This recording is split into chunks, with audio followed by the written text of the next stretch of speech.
Hello बच्चों, let's read the question. Two stones of masses m and 2m are whirled in horizontal circles. The heavier one in a radius r by 2 and the lighter one in radius r. The tangential speed of lighter stone is n times that of the value of heavier stone when they experience same centripetal forces. The value of n is. Question का article refer कर सकते हैं NCERT 11th part 1 page number 104 पर. सो बच्चों, यहाँ given है हमें दो स्टोन्स. इसमें हम कॉलम बना लेते हैं. Let this first column representing stone 1 and the second column is representing stone number 2. Stone 1 का मास है m एंड स्टोन 2 का मास है ट्वाइस m. सो हमारे पास में जो स्टोन 1 हुआ बेसिकली ये लाइटर स्टोन हुआ, क्योंकि क्वेश्चन में दो वर्ड्स यूज किए हुए हैं. एंड स्टोन 2 का मास डबल है, so this will be heavier as compared to stone 1. अब हम हैवियर स्टोन को जब रिवॉल्व करवाते हैं तो इसकी रेडियस है हाफ ऑफ r और लाइटर स्टोन की रेडियस है r.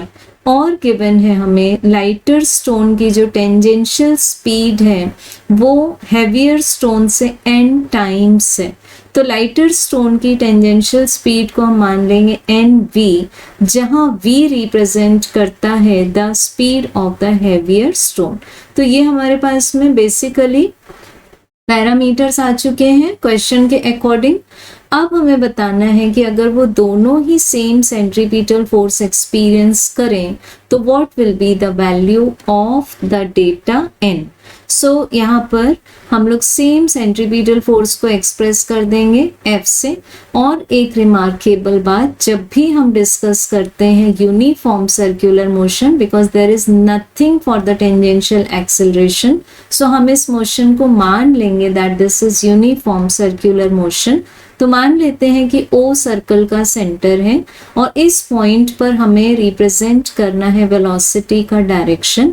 So if the particle is moving in anti clockwise direction, तो इस पॉइंट पर हम जो वेलोसिटी को डायरेक्शन देंगे वो इस पॉइंट पर, पॉइंट ऑफ कॉन्टैक्ट पर जो टेंजेंट ड्रॉ की है उससे देंगे.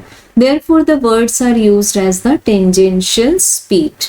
So अब हम लिख सकते हैं कि जो lighter stone centripetal force experience करेगा that will be mv1 square divided by r1 and the same centripetal force will be experienced by the heavier particle.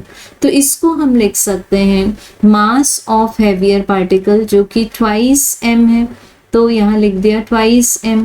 Then इसकी जो स्पीड है वो हम लिख लेते हैं अभी at present v2, so this is v2 square divided bye इसकी रेडियस है हमारे पास में r2. अब हम लोग वैल्यूज पुट कर सकते हैं. सो m तो कैंसिल हो जाएगा. Now we can substitute the value of v1 and r2.